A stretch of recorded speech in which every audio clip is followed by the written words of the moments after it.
আসসালামু আলাইকুম ওরহমতুল্লাহি ওবারকাতুহ। আলহামদুলিল্লাহি ওয়াকাফা ওয়া সালামুন আলা ইবাদিহিল্লাযীনা ইসতাফা, আম্মা বা'দ।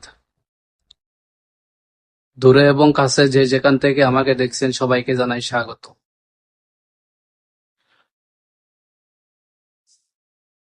একটা বিষয় নিয়ে কথা বলতে আসছি। গত ২৭ তারিখ ঈদুল আজহার দিন জাতীয় মসজিদ বাইতুল মোকাররম মসজিদে ঘটে যাওয়া একটা ঘটনা নিয়ে মাওলানা আব্দুল মালেক হুজুরকে নিয়ে মাওলানা তারেক মনোয়ার সাহেবের যে মন্তব্যটা, এই মন্তব্যটা নিয়ে নেট দুনিয়ায় খুব বেশি চর্চা হচ্ছে। আসলে এই বিষয়টা তারেক মনোয়ার সাহেব ক্লিয়ার করেছেন। উনি বলেছেন ওনার আইডি থেকে, ওনার আইডি না, তবে ওনার নাম দিয়ে যে আইডিটা খোলা হয়েছে ওই আইডি থেকে পোস্ট করা হয়েছে। ওই পোস্টের সাথে ওনার কোনো সম্পৃক্ততা নেই। তবে অপকটে বলা যায় তারেক মনোয়ার সাহেব জামাত ইসলামের কোনো নেতৃত্ব পর্যায়ে নেই। বলতে গেলে তিনি জামাত ইসলামীর একজন শুভাকাঙ্ক্ষী বলা যায়। শুভাকাঙ্ক্ষী বলতে মনে করেন তিনি মজলিসুল মুফাসসিরিনের একজন সদস্য। উনার এই পরিচয় ছাড়া আর কোনো পরিচয় নেই। উনি সাংগঠনিকভাবে কোনো পদবিতে আছে বলে আমার জানা নেই। ওনার মন্তব্যটা হচ্ছে এরকম: বাইতুল মোকাররমের আগের খতিব পালিয়ে গেছে, সেই বিষয়টাকে মাথায় রেখে আবেগ দেখানো উচিত। এই বক্তব্যটা যদিও ওনার না, উনি নিজেই দাবি করছেন। এখন কথা হচ্ছে এই বক্তব্যটা কি আসলে ভুল? এই বক্তব্যটা তো ভুল না। উনি এত আবেগ দেখাতে গেলেন, উনি মাথায় টুপি দিয়ে দিলেন। মাথায় টুপি দেওয়া ভালো। একজন মুসল্লি আসছে, মাথায় টুপি নেই, ইমাম সাহেব মাথায় টুপি দিয়েছেন।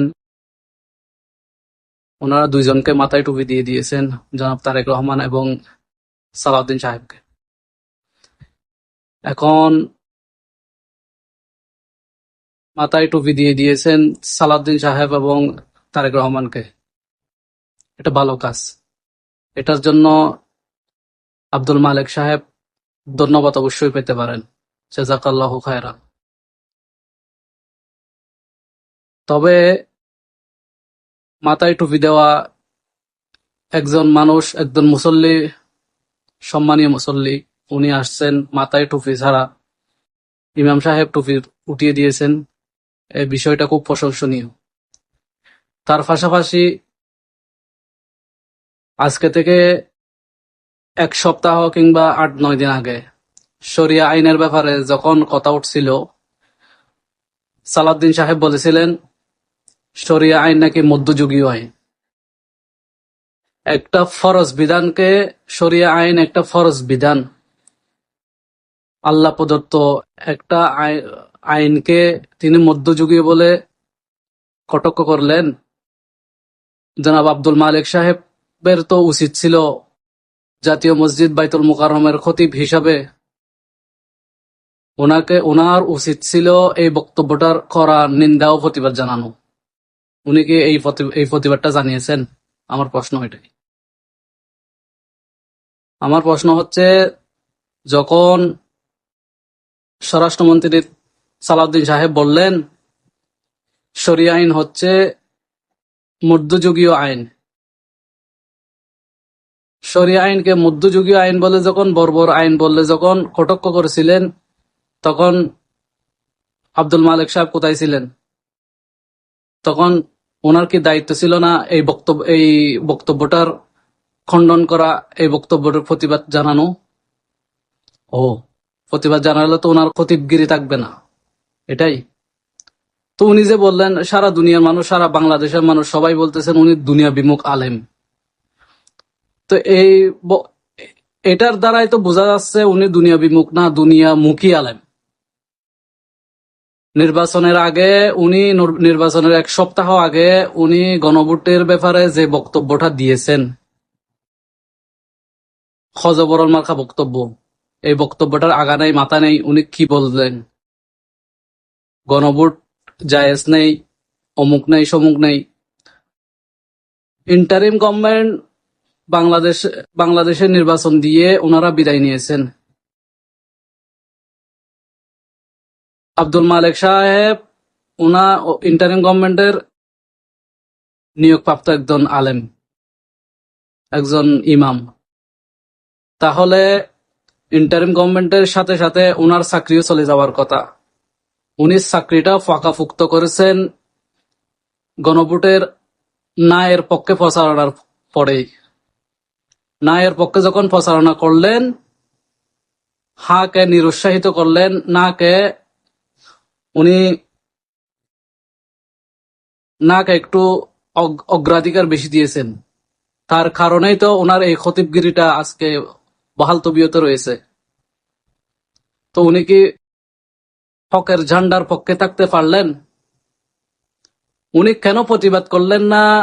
বাংলাদেশে শরিয়া আইনের ব্যাপারে যখন কথা উঠলো, তিনি বললেন শরিয়া আইন বর্বর আইন। ওনার উচিত ছিল এই বক্তব্যের ব্যাপারে কড়া মন্তব্য করা। এই মন্তব্যটা তিনি করতে পারেন নাই, এটাতে ব্যর্থ হয়েছেন। এর আগে গণভোটের ব্যাপারে বক্তব্য দিয়ে তিনি তো আগেই সমালোচিত এবং তিনার গ্রহণযোগ্যতা, নিরপেক্ষ যে ভূমিকা থাকার কথা, ওই নিরপেক্ষতা হারিয়েছেন। তাহলে আমরা ধরে নিতে পারি আব্দুল মালেক সাহেব কোনো নিরপেক্ষ আলেম না, তিনি একটা দলের পারপাস সাফ করতেছেন। এটাই বাস্তব কথা। তো ওটাই বলেছেন তারেক মনোয়ার। যদি তারেক মনোয়ারের বক্তব্যটা উনি বলছেন, এটা ওনার ছবি দিয়ে এডিট করা বক্তব্য। ওনার ছবি দিয়ে কেউ একজন আইডি খুলেছে, এই আইডির মাধ্যমে এই বক্তব্যটা আসছে। উনি ওটা অস্বীকার করেছেন। এই ব্যাপারে আমার কোনো কথা নেই, এটা বাংলাদেশের মানুষ বিবেচনা করবে। তাহলে বাংলাদেশে এত অরাজকতা চলতেছে, এত খুন গুম, এই ব্যাপারে তিনি কোনো কথাই বলতেছেন না। তিনি জাতীয় মসজিদের খতিব হয়ে, তিনাকে তো আমরা বেতন দিই, বাংলাদেশের মানুষ এনে তো বেতন দেয় নাকি? বাংলাদেশের মানুষের টাকায় তো ওনার বেতন হয়। তাহলে উনি বাংলাদেশের মানুষের পক্ষে কথা বলবেন না কেন? উনি একটা নির্দিষ্ট দলের পক্ষে, দলের ব্যাপারে কোনো কথাই বলবেন না। ওনারা ন্যায় করুক, অন্যায় করুক, ওনাদের বক্তব্যের কোনো রিভিউ দিবেন না, কোনো প্রতিবাদ করবেন না। উনি মাথায় টুপি দেওয়াটা জরুরত মনে করলেন। আমি মনে করি মাথায় টুপি দেওয়াটাই ভালো। কিন্তু মাথায় টুপি দেওয়া, সৎ কাজের আদেশ করা, অসৎ কাজের বাধা প্রদান করা। সৎ কাজের আদেশ করা খুব সহজ, অসৎ কাজের বাধা প্রদান করা অনেক কঠিন। তিনি এই কঠিন কাজটাই তো করতে পারলেন না। আমর বিল মারুফ নাহি আনিল মুনকার, সৎ কাজে আদেশ, অসৎ কাজে বাধা। উনি তো অনেক বড় আলেম, উনি কি ওই হাদিসটা জানেন না? আল্লাহ রাসূল সাল্লাল্লাহু আলাইহি ওয়াসাল্লাম বলেছেন, মান রাআ মিনকুম মুনকারাম ফালিয়ুগাইয়ির বিয়াদিহি ফা ইল্লাম ইয়াস্তাতি বিলিসানি ফা ইল্লাম ইয়াস্তাতি বিকলবি ওয়া যালিকা আদআফুল ঈমান। যদি কোনো জনপদে কোনো অন্যায় কাজ দেখো, তাহলে 2 হাত দিয়ে প্রতিবাদ করো। ফা ইল্লাম ইয়াস্তাতি বিলিসানি, যদি 2 হাতে প্রতিবাদ করার তোমার সামর্থ্য না থাকে, তাহলে তুমি তোমার মুখ দিয়ে প্রতিবাদ করো। ফা ইল্লাম ইয়াস্তাতি বিলিসানি ফা ইল্লাম ইয়াস্তাতি বিকলবি ওয়া যালিকা আদআফুল ঈমান। তাহলে তুমি যদি বক্তব্যের মাধ্যমে প্রতিবাদ করতে না পারো, তাহলে মনে মনে ঘৃণা করো। মনে মনে ঘৃণা করা হচ্ছে ওয়াজালিকা আদআফুল ঈমান। মনে মনে ঘৃণা করা হচ্ছে একদম দুর্বল ইমানদারের কাজ। আমি মনে করি বর্তমানে আব্দুল মালেক সাহেব, মুফতি আব্দুল মালেক হুজুর, উনি একজন দুর্বল ইমানদারের অধিকারী, ইমানের অধিকারী কেন হবেন? ওনার তো সর্বপ্রথম হাত দিয়ে বাধা দেওয়া ওনার যদি সমর্থ না থাকে, হ্যাঁ আমরাও মনে করি হাত দিয়ে বাধা দিতে উনি পারবেন না, কিন্তু বক্তব্য দিয়ে যদি উনি প্রতিবাদ করতে পারেন, ওনার বক্তব্যের মধ্যে কোনো প্রতিবাদ আছে, তাহলে তিনি দুর্বল ইমানদারের অধিকারী কেমনে হলেন? তিনি তো বক্তব্যের মাধ্যমে মানুষকে সজাগ করতেছেন না। ওনারা এই অন্যায় কাজগুলো করতেছেন, ওনারা এই কাজগুলো সঠিক করতেছেন না, দেশের জনগণের পক্ষে করতেছেন না, এই কথাগুলো উনি বলতে পারতেছেন না। আসলে যারা সত্যকে গোপন করে, আল্লাহ রসুল সাল্লাহ আসলামের আরেকটা হাদিসের মধ্যে বলতেছে, আসাকে তো আনিল, কি এটা আপনার, যারা সত্য হক কথা বলে না তারা বোবা শয়তান। আমি আব্দুল মালিক সাহেব হুজুরকে বোবা শয়তান বলতে চাই না, মাআযাল্লাহ। আমি উনাকে এত বড় কথা বলতে চাই না, আল্লাহ মাফ করুক। আস্তাগফিরুল্লাহ, আস্তাগফিরুল্লাহ, আস্তাগফিরুল্লাহ। তিনি অবশ্যই, তিনার পক্ষ থেকে তিনি আপনার প্রতিবাদ করতে পারতেন, কিন্তু আজ পর্যন্ত ইন্টারিম গভর্নমেন্ট আসার পর থেকে, উনি দায়িত্ব নেওয়ার পর থেকে আজ পর্যন্ত মসজিদের মিম্বার থেকে তিনি কোনোদিনও অন্যায়ের পক্ষে, অন্যায় হচ্ছে, অন্যায়ের ব্যাপারে তিনি কোনো মন্তব্যই দিচ্ছেন না। তিনি শুধু মিম্বার বসে ইল্লাল্লাহ ইল্লাল্লাহ জিকির করে ওনার সময়টা পার করছেন। আমি মনে করি ওনার এই পজিশনটা অবশ্যই অবশ্যই আপনার শুভকর নয়। ওনার থেকে আরো দায়িত্বশীল আচরণ বাংলাদেশের মানুষ আশা করে, কারণ ওনার বেতন দিচ্ছে বাংলাদেশের মানুষ, বাংলাদেশের মানুষের ট্যাক্সের টাকায় ওনার বেতন হয়। ওনার থেকে আরো দায়িত্বশীল আচরণ বাংলাদেশের মানুষ আশা করে। ওনার মতো এত বড় আলেম, কিন্তু নির্বাক চলচ্চিত্র, তিনি কোনো কথাই বলেন না, তিনি তিনার মতোই আছেন, শুধু সৎ কাজের আদেশ দিচ্ছে। ওই যে সৎ কাজের আদেশের মধ্যে ওই মাথায় টুপি দেওয়াটা সৎ কাজের আদেশের মধ্যে পড়লো আর কি।